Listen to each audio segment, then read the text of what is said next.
Carlo, dieses, weißt du, wir machen da zu und ist alles gut. Er war schon Laufduell groß, Salah. Das hätte ich auch nicht sehen wollen. Nein, ne? Man kann auch noch mal über Fußball reden, so wirklich. Ist doch schön.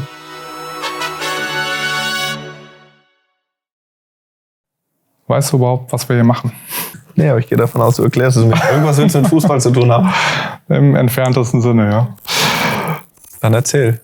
Ja. Es gibt ja relativ viele Leute, die jetzt schon gesehen haben, dass du da irgendwie so Bälle hin und her schießt auf dem Feld und irgendwie nach jeder Saison dann irgendwelche silbernen und goldenen Pokale in die Luft streckst. Der Mittelteil fehlt so ein paar Leuten. Also was hast du da eigentlich für einen Einfluss aufs Spiel genommen? Deshalb dachte ich, dass wir das einmal zusammen beleuchten. Genau. Ja. Das werden wir tun. Ich gebe mein Bestes, das zu erklären. Was du davor hast am Platz. Ja, aber, ja, was es eventuell auch bringt. Richtung Erfolg.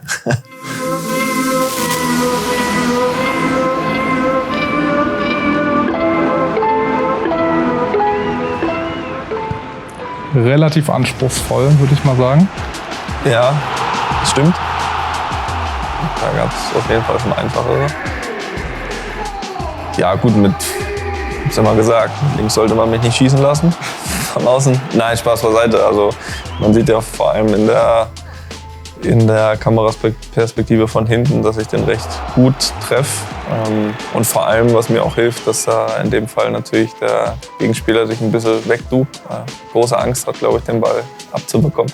Nein, was natürlich dem Torwart auch nicht hilft, aber war ordentlich getroffen, ja. Mit dem schwachen Fuß darf man das mal, kann man das sagen, darf ich sagen, schwacher Fuß? Ja, mache ich jetzt einfach. Mit dem Schwächeren. Transfermarkt beidfüßig, oder? Ja, nicht, dass sie das ändern direkt. Ja. Aber ich glaube, wenn die das sehen, dann nicht. Von daher, ja, gut getroffen, würde ich das mal sagen. Aber ja, nicht zu halten. Jetzt hast du so eine begnadete Schusstechnik und jetzt spielst du so einen verkappten Quarterback, Spielmacher tief. Nicht ein bisschen schade, dass du ein bisschen weiter vorne nochmal auftauchen könntest? Ja, das stimmt. Wobei für mich, also um mich selbst wohlzufühlen auf dem Platz, also ich habe, sagen wir mal so, ich habe lieber 150 Ballkontakte und schieße kein Tor, als dass ich 50 habe und ein Tor schieße. Also von daher, ich fühle mich viel wohler, wenn ich oft am Ball bin. Pässe geht ja auch ganz okay, von daher fühle ich mich da wohler, beziehungsweise habe ich das Gefühl, kann da viel mehr Einfluss nehmen auf meine Mannschaft, als mit einem Tor pro Spiel. Du weißt ja, wie es ist, wenn du als halber Zehner spielst zwischen den Ketten, hast du natürlich viel, viel weniger Möglichkeiten, einen Ball zu bekommen, weil ich kenne das ja selbst jetzt, gerade wenn du ein bisschen weiter hinten spielst, siehst du auch oft, der Pass ist nicht immer möglich oder wenn nur schwierig. Das heißt, du hast deutlich weniger Ballkontakte vorne und du bist vor allem immer direkt unter Druck. Und ich habe das jetzt wirklich auch viele Jahre nicht mehr gespielt. Das heißt, ja, du hast dich schön in deine Komfortzone reingelegt. Immer nach hinten gegangen. Der Jupp war der Letzte, der mich als reiner Zehner hat spielen lassen. Und von daher, ich glaube, wenn du viele Jahre gar nicht mehr so viel zwischen diesen Linien spielst, da vorne, kommen wir wahrscheinlich auch gleich noch ein bisschen ausführlicher drauf, dann musst du dich auch wohlfühlen. Und ich glaube, dieses Wohlfühlen habe ich mit den Jahren so ein bisschen verloren. Wahrscheinlich hätte ich da noch sicherlich 2, 3 mehr Aktionen pro Spiel, die deutlich entscheidender sind nach vorne. Hätte aber umgekehrt einfach 50 Ballkontakte weniger, hätte definitiv dort mehr Ballverluste, weil es einfach enger ist, fast immer Druck hast. Und deswegen fühle ich mich, und ich nicht nur, weil ich mich da wohlfühle, ich glaube, dass ich für die Mannschaft besser bin, da wo ich spiele. Was aber nicht heißt, dass ich gar nicht die Idee habe, Tore zu schießen. Also es ist schon so, dass ich versuche, relativ oft anzukommen. Natürlich mit dem Blick drumherum, was könnte passieren bei einem möglichen Ballverlustkonter, sind wir bei Real natürlich auch immer, wenn eine Mannschaft, die viel ins Dribbling geht, gerade außen, weiß wie es ist, wer viel ins Dribbling geht, verliert auch auf den Ball. Und wenn ich dann jedes Mal dann noch wink am 16er, wink ich. Das ist ja auch ein weiter Weg für dich. Ne? Auch zurück. Ja. Auch zurück da wieder. Von daher versuche ich, wenn ich es wirklich für realistisch sehe, kommt natürlich auch mal auf den Spieler an. Du hast natürlich Spieler, die gucken eher nach hoch um den Rückpass. Hast Spieler, wo du weißt, die gehen 100% 1 gegen 1. Da kommt auch kein Ball, wenn du mitkommst. Versuche ich es schlau einzuteilen, weil es macht ja trotzdem Spaß, Tore zu machen. Also das ist nicht so schlecht im Fußball. Ne? Ja. Wenn du sagst, du hast lieber 150 Ballkontakte im Spiel und hast kein Tor gemacht, als 50 Ballkontakte und ein Tor. Ist ja die Frage, okay, wann hast du selber das Gefühl, dass du eine gute Leistung erbracht hast? So beim Champions League-Finale hatte ich den Eindruck, so ab Minute 15, 20 hat man gemerkt, so, läuft ja für dich, ne? Ja. Geht ja gut rein, dass du dein Spiel aufziehen kannst. Das stimmt total. Ich war ein bisschen überrascht, muss ich zugeben, weil ich mit einem Tick mehr Druck gerechnet hätte von Liverpool. Also nicht so, dass sie keinen Druck gemacht haben, aber Tick weiter hinten, als wir erwartet hatten auch.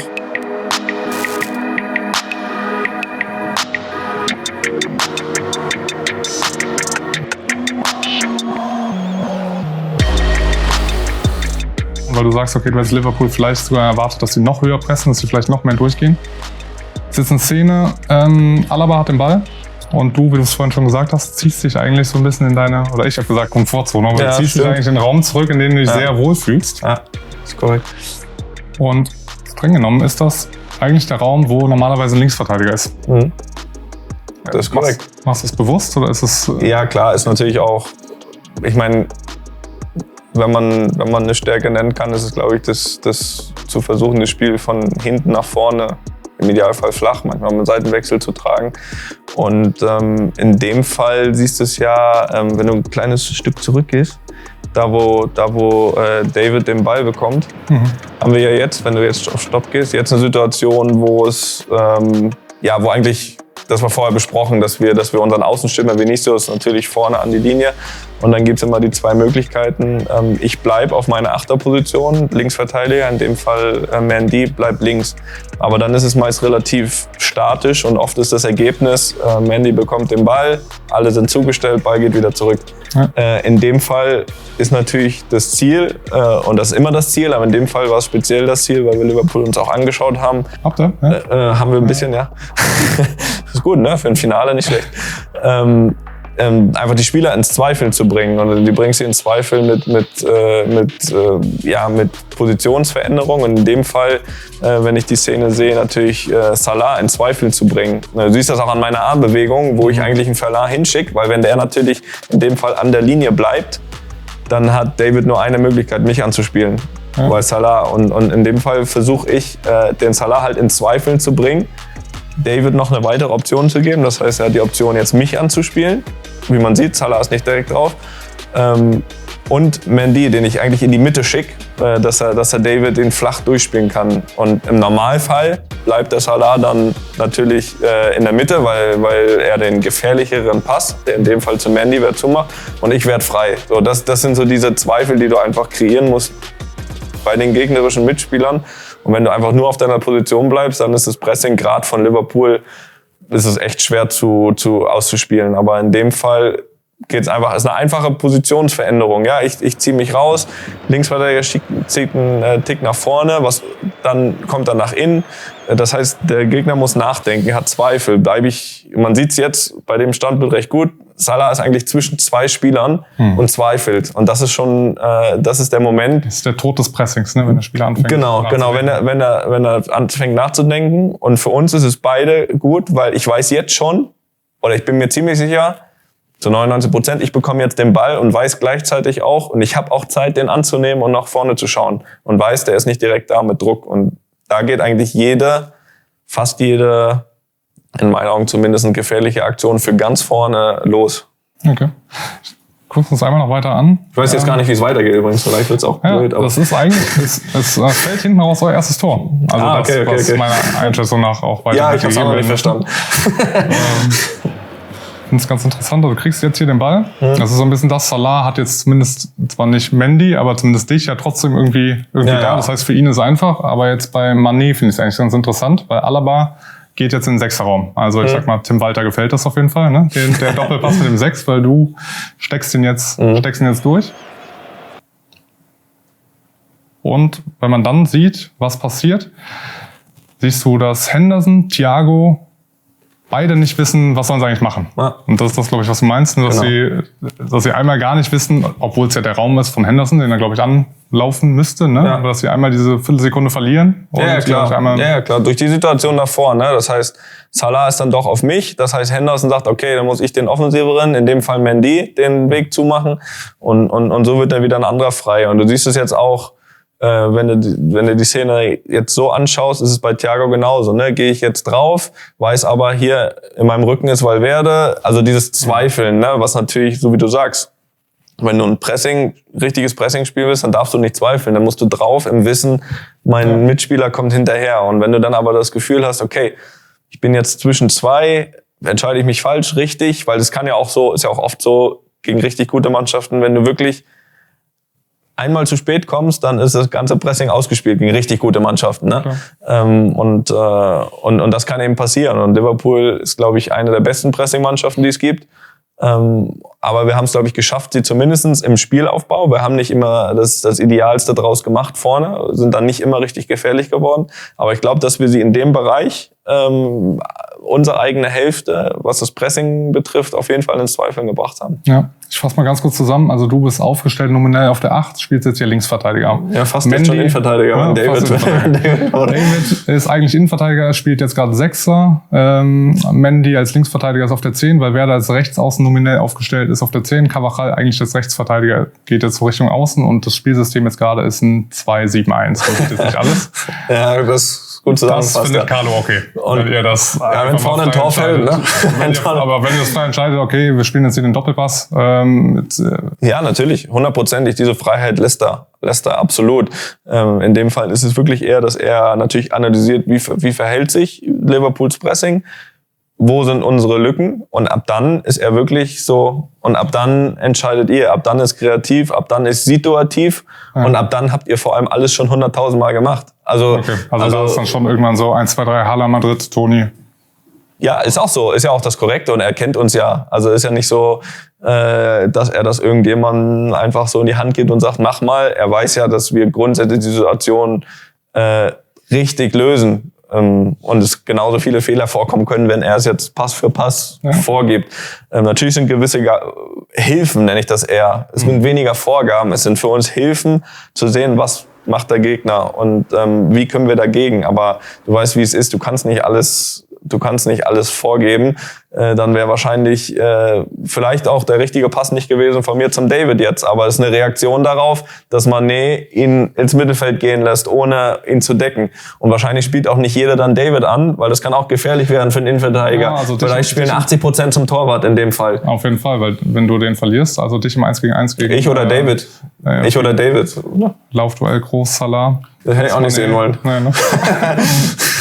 Zumindest ist es in Gelb geendet. Ja. Lass mal einmal durchlaufen, weil das ist die Entstehungsgeschichte von dem vermeintlichen 1-0. Also es sind Details quasi am Anfang, es ist auch 30 Sekunden davor, aber trotzdem es ist ein kleiner Schlüssel, wie ihr zumindest hier zu einer sehr großen Torchance gekommen seid. Ja, klar. Also ist ja immer der Ursprung, ne? Aber du kreierst so die Situation, dass David in der gegnerischen Hälfte relativ ohne Druck einen Ball spielen kann. So. Und diese Szenen musst du ja versuchen zu kreieren, um gefährlich zu werden, dass du das dann auch ganz, ganz oft oder fast sogar wahrscheinlich zu 80-85% nicht gefährlich wird, ist dann wieder ein anderes Thema. Aber das ist halt die Voraussetzung. Ich habe mal 2 Statistiken für dich dazu.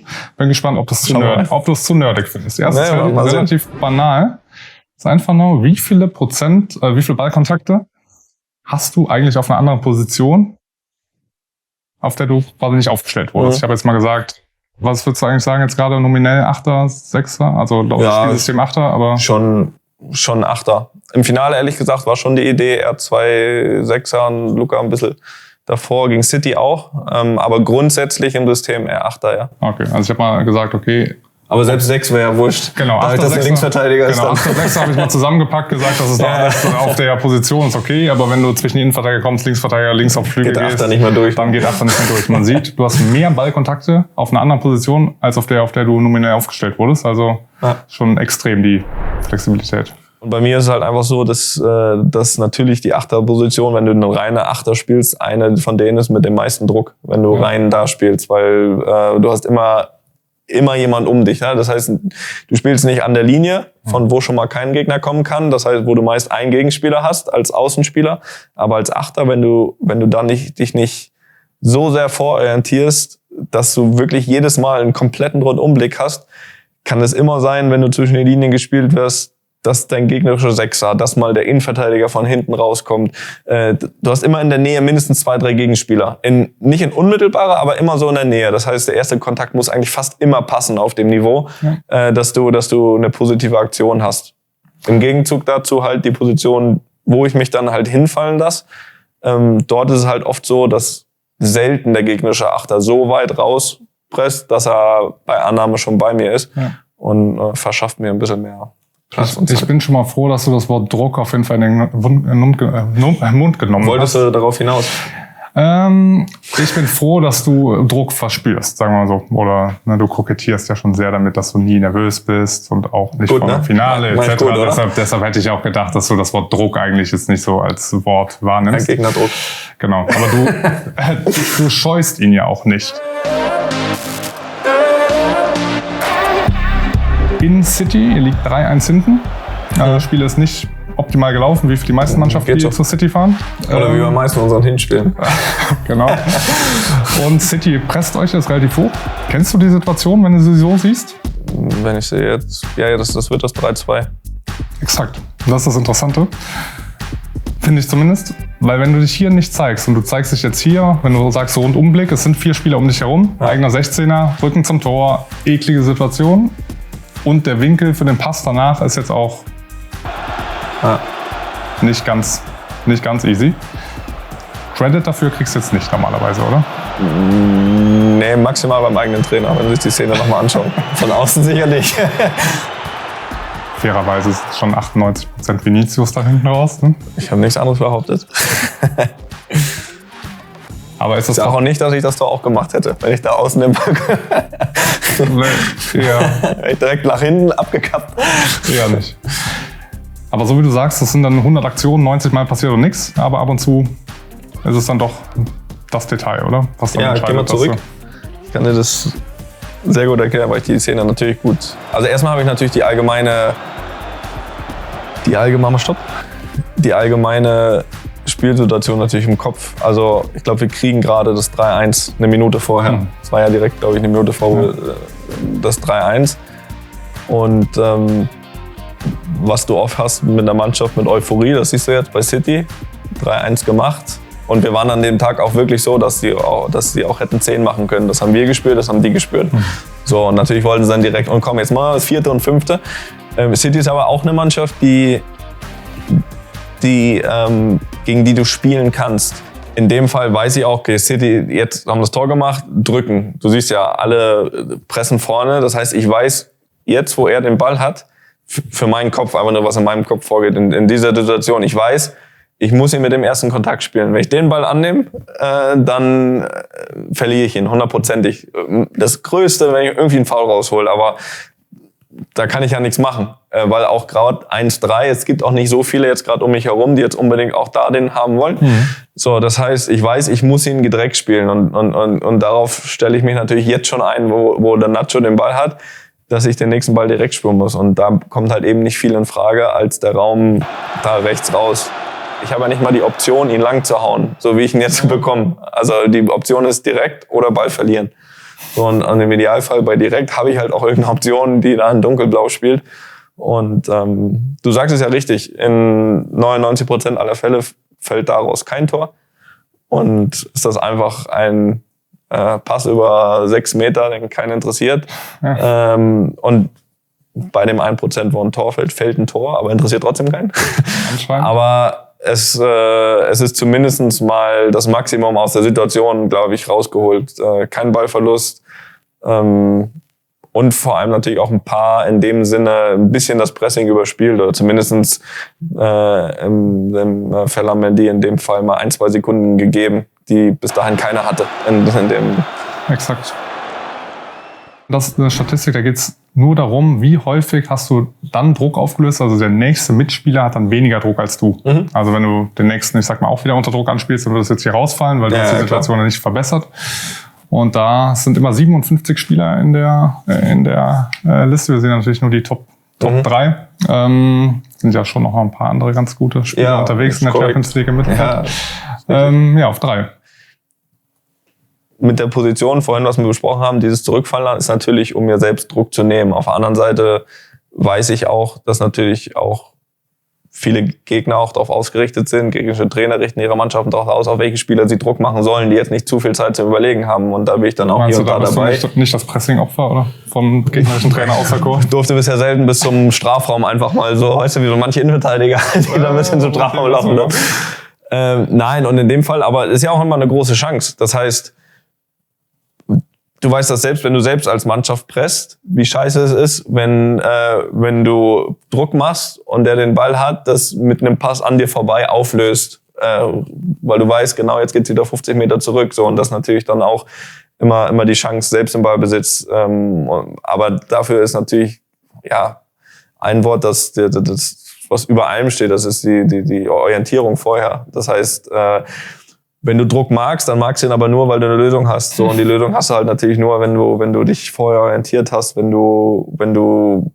mit maximal 2 Kontakten auskommst dann. Und das ist eben auch meine Idee, das immer zu tun, mit 1 oder 2 Kontakten auszutun, weil ich dann nicht nur den Druck auslöse, weil ich auch weiß, dass ich meinem Mitspieler dann definitiv in eine bessere Position bringen, als ich sie vorgefunden habe, sage ich mal. Ja. Und ein bisschen mehr Zeit geben. Und das ist natürlich die Hauptidee, weil ich weiß, wie sehr es dem Gegner wehtut, wenn ein Pressing überspielt wird. Das mag ich auch ungern. Also wir machen es auch manchmal nicht so gut, zugegebenermaßen. Hast du schon mal Pressing gespielt, oder? Ja, auch wenn es vielleicht manchmal nicht so aussieht. Aber auch wir als Mannschaft haben das teilweise als Idee. Nein, aber es tut halt einfach dann weh, natürlich als Mannschaft alle 50 Meter zurück. Dann lieber ein gutes Pressing. Aber klar, die Spieler tun ja meistens wie die sowas dann auflösen. Ja. Den Mitspieler in eine bessere Position bringen. Habe ich jetzt schon wieder eine Überleitung gemacht, oder? Du machst ja die Überleitung. Okay, ja, du machst einen roten Das ist nicht abgesprochen. Ne? Ja. Das ist auf jeden Fall gut, wenn du 150 Ballkontakte pro Spiel haben willst. Sonst wäre es doof. Da können wir uns jetzt Passquoten angucken und so weiter. Aber wie du weißt, hat das jetzt relativ wenig Aussagekraft für den Einfluss von dir. Deshalb soll es ach so schlaue Fußballer gegeben haben, die ach so schlaue Kennzahlen entwickelt haben, die vielleicht da nicht nur messen, okay, ist ein Pass angekommen oder nicht, sondern auch, was ist die Effektivität. Das ist jetzt die aktuelle Champions-League-Saison Mittelfeldspieler. Du hast pro Spiel 63 Gegner überspielt mit deinen Pässen. Durchschnittswert ist 31, also doppelt so viel wie der Durchschnitt. Auf 2 Kimmich lässt sich das beruhigter schlafen, wenn er zur WM fährt, dass du da zumindest jemanden hast, der das dann... Ja, absolut. Das hätte ich auch so vermutet zumindest mal, weil ich auch ein paar Spiele neben ihm gemacht habe. Von daher, ich weiß auch, dass er natürlich jemand ist, der den Pass nach vorne auch forciert. Vielleicht sogar noch einen Tick mehr als ich. Zumindest was eine Art Chip oder langer Ball geht da teilweise sogar noch ein bisschen mehr ins Risiko, glaube ich, als ich. Ich weiß nicht, ob es dafür auch Statistiken gibt, wahrscheinlich. Man sieht es an den Ballverlustwerten. Ja, ist ja ganz normal. Ist ja auch absolut gut. Ich glaube, dass dafür die Quote, die ankommt, immer noch überragend ist für das Risiko, was er geht. Definitiv.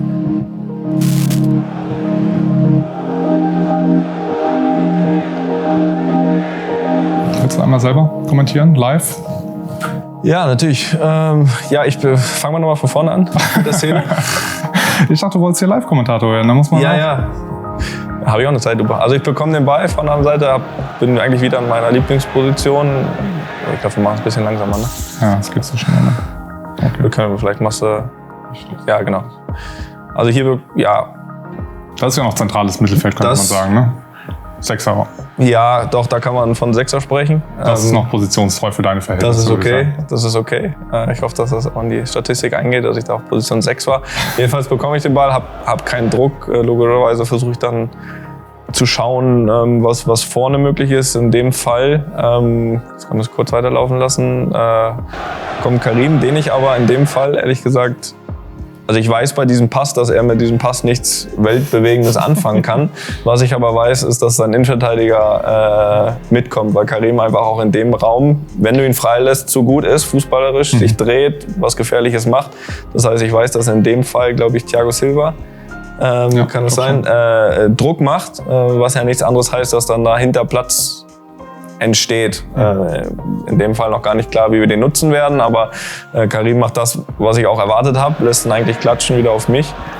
Und dann ja, dann wird halt ein neuer Pass frei. Vinicius kommt ein bisschen nach innen. Der kann schon wieder mehr machen, weil er nicht direkt. Also er hat auch Gegnerdruck, aber ist zumindest schon mal mit dem Körper Richtung gegnerisches Tor. Das heißt, kann ja in diese 1 gegen 1 gehen oder eben dann in diese Doppelpass-Situation mit Karim. Und dadurch, dass Chelsea in dem Fall relativ hoch ist, natürlich dann auch seine Geschwindigkeit ausspielen und den Rest machen die zwei sehr gut, ja. Nicht so schlecht, ne? Also du nimmst einmal ja quasi die komplette Mittelfeldkette aus dem Spiel. Das offizielle Highlight-Video startet genau hier. Mit ersten Ballkontakt Vinicius. Ja, das andere war noch zu weit weg. War zu weit weg. Nein, das ist überragend gespielt danach. Es ist ja auch, das was vorher passiert ist ja auch, das habe ich vorhin gesagt, ist wichtig, aber keine Garantie. Es ist eine Voraussetzung, die aber, und das ist meine Meinung, die genauso schwer ist, wie dann das Tor zu machen nachher. Je nachdem, jeder für seine Qualitäten. Ne? Für den einen ist dann schwerer. Ich hätte jetzt das Tor vorne nicht gemacht, das ist ganz klar. Du hättest auch keinen Zweikampf. Genau, ich wäre jetzt auch nicht weggelaufen, wie Vinicius. Vielleicht hätte aber Vinicius auf meiner Position, vielleicht wäre er gar nicht in die Situation gekommen. Das heißt, Wichtigkeit ist immer ein bisschen relativ, so wie man es sehen möchte natürlich. Ne? Ich verstehe das ja auch, was heißt, ich verstehe das auch. Natürlich sind die Tore die Highlights, aber von dem habe ich mich nicht nur frei gemacht. Wenn das so wäre, dann wäre ich relativ unnütz. Das ist die Vorrunde der Champions League auf Teamebene. Bist du überrascht, dass ihr auf 1 seid vor PSG, vor City, vor Bayern, danach kommt Liverpool. Das ist ja auch dann eure Restauslosung war im Turnier. Also relativ. Mich würde mal interessieren, wie es dann ab K.O. war. Ich glaube, dass wir dann eher ein bisschen weiter, Ja, ich habe die Spiele natürlich im Kopf. Deswegen ich glaube, dass dann eher die Mannschaften da unter uns überholt haben. Ja. Also aber nur von der Statistik, nicht vom Weiterkommen. Aber ein bisschen überrascht mich schon, ja, weil wir haben die Fußballer dazu und wir haben auch die Fußballer, die Ideen haben, aber wir haben nicht grundsätzlich diese Philosophie, nur Flachpass, Gegner überspielen. Das ist grundsätzlich nicht die Philosophie, weil es auch oft darum geht, einfach Spieler in Position zu bringen, 1 gegen 1 zu gehen. Das muss nicht immer ein flacher Pass sein, das kann auch mal quer Seitenwechsel. Ich weiß, das ist auch eine Form von überspielt, ein bisschen anders vielleicht. Aber das überrascht mich ein bisschen, ja. Vor allem, weil ich weiß natürlich, die Spielanlage, speziell City, Bayern, ist nochmal eine leicht andere. Grundsätzlich gibt es andere Mannschaften, wo es mehr auf Ballbesitz ausgerichtet ist als bei uns, weil wir schon auch mit dem Gedanken in einige Spiele gehen, ob das jetzt vor City oder so ist, dass wir wissen oder auch akzeptieren, das ist ja noch viel wichtiger. Nicht nur, dass du weißt, dass du vielleicht nur 40% im Ball hast, sondern dass du es akzeptierst. Also damit leben zu können. Viele Mannschaften, wenn du jetzt merkst ja gerade, die extrem viel den Ball haben wollen, die können es nicht akzeptieren und tun sich automatisch schwerer. Wir können es halt wirklich auch mal akzeptieren, mal 7-8 Minuten in der eigenen Hälfte zu sein. Das ist so auch dieses Carlo, weißt du, wir machen dazu und ist alles gut, passiert nichts. Wenn du aber natürlich voll die Idee hast, wie ein Pep, zum Beispiel, wir wollen den Ball haben und unter 70% fühlen wir uns nicht wirklich wohl, dann sind die eigentlich, glaube ich, oft bei gegnerischem Ballbesitz einfach nicht zufrieden. Und wir sind teilweise manchmal wirklich einfach zufrieden ohne den Ball. Und das hilft vom Kopf her, wenn du mal eine Zeit lang nicht hast, trotzdem im Spiel zu bleiben.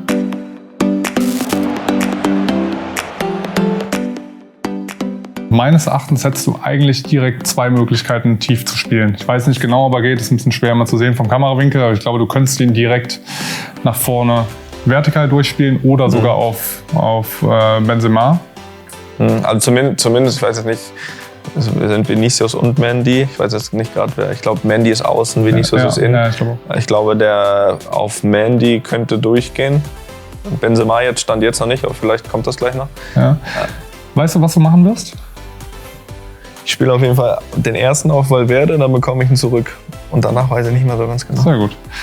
Aber das ist, glaube ich, der Pass, den dann keiner versteht, oder? Also warum spielst du jetzt einen 3-Meter-Pass auf Valverde, obwohl er 3 Meter... Ja, einfach nur, also A, weil ich es mag, wenn Mitspieler im Spiel sind, Ballkontakte haben und B, weil Kanté ein 1 gegen 2 spielen muss. Ja, das ist... Ich glaube, du willst ihn sogar eigentlich, dass er die Seite wechselt. Kriegst ihn zurück. Ja genau, er hätte sich theoretisch aufdrehen können. Nicht ganz einfach, weil noch ein zweiter dazukommt in dem Fall. Aber ich weiß, wenn ich ihn zurückbekomme, habe ich kurz Zeit. Ja. Jetzt entscheidest du dich, Jetzt weiß ich auch wieder, was passiert. Also, jetzt weißt du, was passiert. Ich habe irgendwie das Gefühl, dass er so ein bisschen Rhythmus dann hat. Ne? Also hättest du den ersten Tief spielen können, das wäre jetzt so ein bisschen vielleicht RB-DNA, ne? Erster Ball tief und dann soll er mal klarkommen damit. Ne? Aber du... Ich glaube, dass der erste tiefe Pass, dass wir noch nicht ganz so bereit gewesen wären, aber Chelsea wäre bereiter gewesen, den zu verteidigen, weil er mehr oder weniger nicht aus dem Stand, aber weil es offensichtlich nicht viele andere Optionen gibt. In dem Fall haben wir schon 1-2 Pässe gemacht, das heißt, der Gegner muss auch wieder 1-2 Mal seine eigene Position verändern, rausschieben, das. Und dann öffnen sich immer mehr Räume, als wenn ich quasi stehe, den Ball habe und ihn aus dem Stand tief spiele. Dann kann er ankommen, kann nach vorne, aber ich glaube, es ist einfacher zu verteidigen, wenn du einen hast, wo du eine Idee hast. Jetzt weiß eigentlich keiner, was passiert. So, das heißt, die wussten nicht, ob Valverde aufdreht oder in mir zurückspielt. Die wissen jetzt nicht, spiele ich ihn jetzt tief, der würde übrigens wieder gehen, aber ich glaube, ich spiele ihn kurz. Vinicius kommt entgegen. Das heißt, es ist viel mehr Bewegung überall. So, und wir waren in meinen Augen jetzt bereiter für, weil mehr Bewegung war, da was draus zu machen. Und deswegen sind nicht jetzt, weil das kurze Pässe in meinen Augen, viele kurze Pässe nerven den Gegner schon, wenn du in Bewegung bist. Aber natürlich brauchst du natürlich alle in Bewegung dafür und das auch gerade in solchen Spielen, auch jeder den Ball dann in solchen Situationen haben will und auch wieder zurückhaben will, weil mir bringt's nichts, wenn man einmal klatschen lässt und dann ist gut. So, das heißt, wenn du 3-4 Spieler da im Zentrum hast, die ihn immer wieder haben wollen und dann das auch lösen können und dann gleichzeitig natürlich die Außen dir dann irgendwann Optionen geben und tief gehen, dann ist es, glaube ich, viel, viel schwerer zu verteidigen. Wir gucken auf die übernächste Aktion. Also ist die Spielsituation beim übernächsten Spieler besser als deine Ausgangsposition? Ja, dass du zumindest 2 Schritte weiter gedacht hast, um eigentlich so dein strategisches Denken besser beurteilen zu können, weil es geht ja ein paar Schritte im Voraus. Und das ist die Statistik dazu. Also bedeutet, zu 80%, wenn du tief gespielt hast, zu 80% war es statistisch nachweisbar, dass diese Spielsituation bei der übernächsten Situation dann besser war. Auf 1 Casemiro. Fand ich auch eigentlich ganz interessant. Oder? So, ja, finde ich auch. Könnte natürlich ein kleiner Team-Bias sein, dass ihr einfach eine gute Mannschaft seid und dann... Aber der hat mich immer angespielt. Das wäre die Erklärung. Da war der Nächste. Das war der Nächste auf jeden Fall. Dann war es besser. Nein, Spaß beiseite. Also ist natürlich immer die Grundidee, ja nicht nur den Nächsten besser zu machen, sondern das allgemein nach vorne zu bringen und besser zu machen. Natürlich bist du bei dieser Statistik auch extrem abhängig vom nächsten Spieler. Aber eher auch von dir und alle miteinander. Ja, nee, klar. Aber natürlich auch von der positiven, erstmal die erste Anschlussaktion. Ne? Aber klar, das ist die grundsätzliche Idee. Und bei vielen Pässen ja auch, nicht bei allen, weil dafür habe ich auch zu gute Mitspieler, dass die dann schon die nächste Entscheidung sehr gut selbst treffen können. Aber natürlich gibt's Pässe, wo du dann schon den Pass spielst und die Idee hast, wo der Nächste den auch hinspielt. Wenn ich ausnahmsweise mal in meiner Position bin und Innenverteidiger spielt mich an, ich habe jemanden im Rücken, dann ist es relativ oft so, dass dann der eigene Sechser, dieser kurze auf den Sechser frei ist, weil meist die gegnerischen Stürmer nicht immer direkt im Kopf haben, so jetzt schnell verteidigen. Dann weiß ich schon, dass dann der nächste Pass da nach vorne möglich ist. Und das nicht meiner, sondern der nächste Pass. Aber es ist natürlich auch jetzt nicht in jeder Situation unter Druck möglich, danach schon den Pass zu lesen. Dann ist ich bin schon auch schon zufrieden, erstmal, wenn mein Pass ankommt und wenn mein Pass so ankommt, dass der auch noch was damit anfangen kann. Ihr seid ja auch sehr, sehr, sehr eingespielt, ne? Spielt sehr, sehr lange zusammen. Habt einen Trainer, der, so wie du gesagt hast, auch euch ab und zu mal 1-2 Freiheiten gibt, wie ihr die Situation auflöst. Ist das so ein bisschen Teil der... Das ist das eine, das ist dieses Selbstentscheiden. Das andere ist aber schon so, dass auch Carlo genau diese Sachen vorgibt, dass er eben uns nicht da diese Handschellen anlegt, zu sagen, der da. Natürlich eine Idee, wie wir den Gegner bespielen können, aber auch viel mit Gefühl, was ist gut, womit fühlt sich der Spieler auch wohl. Ist wahrscheinlich auch nicht immer, wahrscheinlich gibt's auch Situation, da hätte er mich deutlich lieber als Achter da vorne, um einen Gegner zu binden, weil er weiß, dass ich es auch dort lösen könnte. Weil der Gegner vielleicht uns gar nicht so sehr Druck macht. Das heißt, du brauchst diese Räume eigentlich, einen Gegner hinten, du weißt ja, wie es ist, wenn der Gegner hinten ist, brauchst du eigentlich gar nicht so viele, die den Aufbau machen, weil du dann vorne einfach weniger hast zwischen den Räumen. Aber er weiß trotzdem, okay, da ist der für uns vielleicht am besten, da ist der für uns am besten und dann versucht er das anzupassen. Das heißt, es ist nicht nur so, dass das eigene Entscheidungen sind. Es ist auch so, dass Carlo jetzt zum Beispiel gegen Liverpool sagt, okay, wenn die so pressen, Henderson geht auf mich, Thiago geht auf Modric, vorne die 3, machen die 4, dann ist es auch eine Vorgabe oder eine ganz klare Idee, dass er sagt, nein, Benzema in diesen zwischen die Linie und dann als Zehner oder teilweise sogar Achter und dann gucken wir mal, ob der Innenverteidiger sich traut mitzugehen, wenn Vinicius auf der anderen Seite aber durchgehen könnte. Also es sind auch schon klare Ideen dahinter. Für die Spieler, die es zum ersten Mal auf der großen Bühne war, hatte ich null den Eindruck, okay, die haben jetzt hier irgendwie, machen sich jetzt in die Hose, sondern irgendwie das Gefühl, okay, in diesem weißen Shirt oder in eurer Gruppe, ich weiß nicht, ob ihr es verbal weitergebt oder ob es einfach in der Gruppe drin ist, dass es so dieses real Selbstverständnis und alles sind ruhig. Es ist interessant. Also ich war jetzt mein 8. Jahr dort in Madrid und trotzdem hat mich das Jahr nochmal überrascht. Ich habe nicht gedacht, dass das nochmal möglich ist, vor allem nach dem, was wir schon gewinnen konnten, was wir erlebt haben. Aber diese Champions League-Saison, die war dann doch nochmal anders. Und ich glaube, dass es viel mit dem Verein grundsätzlich zu erklären ist, dass es auch was mit dem Stadion zu tun hat, dass das mit dem eigenen Kopf, aber auch viel mit dem Kopf der Gegner zu tun hat, wenn gewisse Situationen passieren. Und dass das nicht einfach nur dahergesagt ist, sieht man, gegen wen wir gespielt haben. Und es ist allen dreien passiert. Also wir haben gegen Paris, gegen Chelsea und gegen City gespielt. Eigentlich total, wenn du dir die Spieler anguckst, total abgezockte Mannschaften, waren alle besser als wir über 180 Minuten. Und keiner hat es am Ende geschafft, uns kaputt zu machen. So, das ist nicht immer nur dann fußballerisch zu erklären. Das ist dann einfach, das sind Momente dann, gerade in den Rückspielen.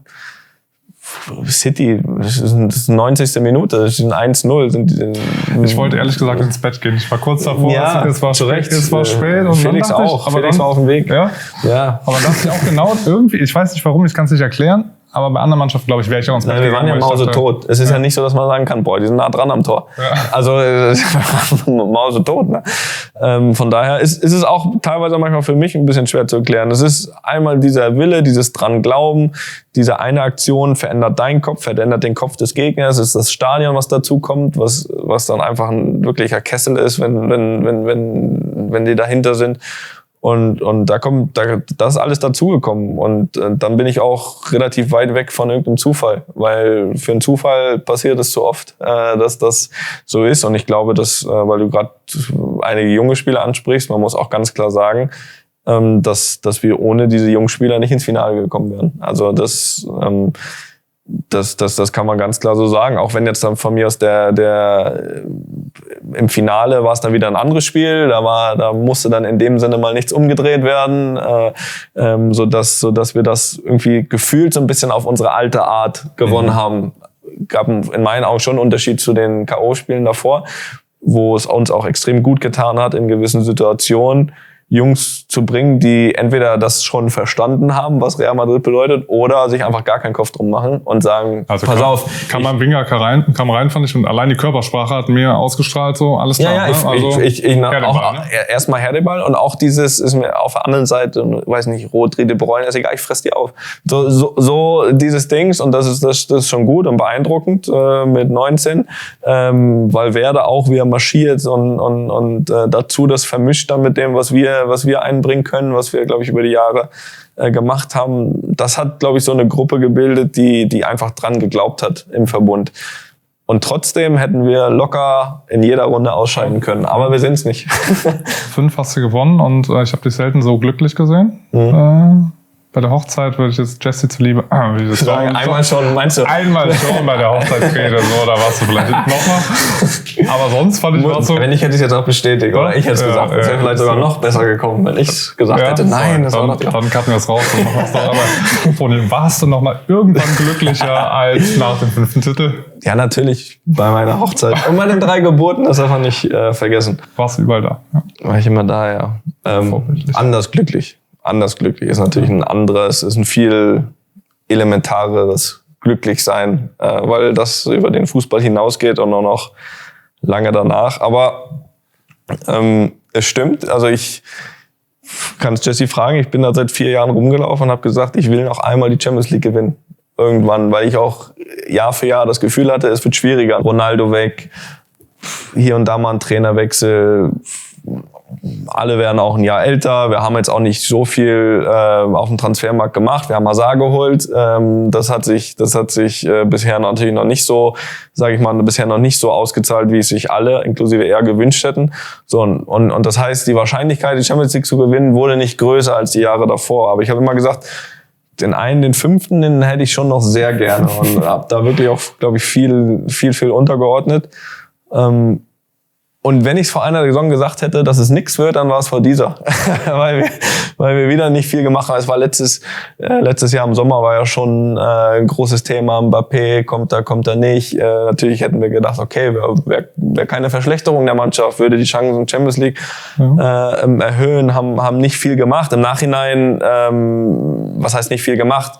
Sergio ist gegangen, David ist gekommen, wo ich fußballerisch natürlich, ich habe lange mit David gespielt, überhaupt gar keine Zweifel hatte, dass das klappen kann, aber Ramos ist halt auch noch nicht irgendwer gewesen. Ja, das war einfach der Anführer des Ganzen, und zwar die ganzen Jahre. Also das dann dazu nicht viel gemacht, Camavinga im Nachhinein uns unfassbar geholfen, wusste man aber vorher vielleicht auch noch nicht genau, so kommt mit 18, schauen wir mal, ist jetzt keine Garantie für den Champions League Sieg, sagen wir es mal so. Aber wie sich das dann nach und nach zusammengefügt hat mit Carlo da an der Spitze, das halt dazu geführt. Und zu deiner Frage zurück, ja, es war definitiv auf jeden Fall einer der schönsten Momente, weil du auch natürlich in Zukunft nicht weißt, wie viel kommt noch dazu. Zweites war auch eine persönliche Geschichte, dass ich immer gesagt habe, einmal Champions League, wenn alle 3 Kinder im Stadion sind. Das hat funktioniert. Von daher war das ein schöner Tag. Was dazu kam, auch Felix war im Stadion. Von daher war es ein Top-Tag, ja. Dann, Stefan, vielen Dank. Hat Spaß gemacht. Mir auch. Dankeschön. Man kann auch noch mal über Fußball reden, so wirklich. Ist doch schön. Ab und zu. Vielen Dank.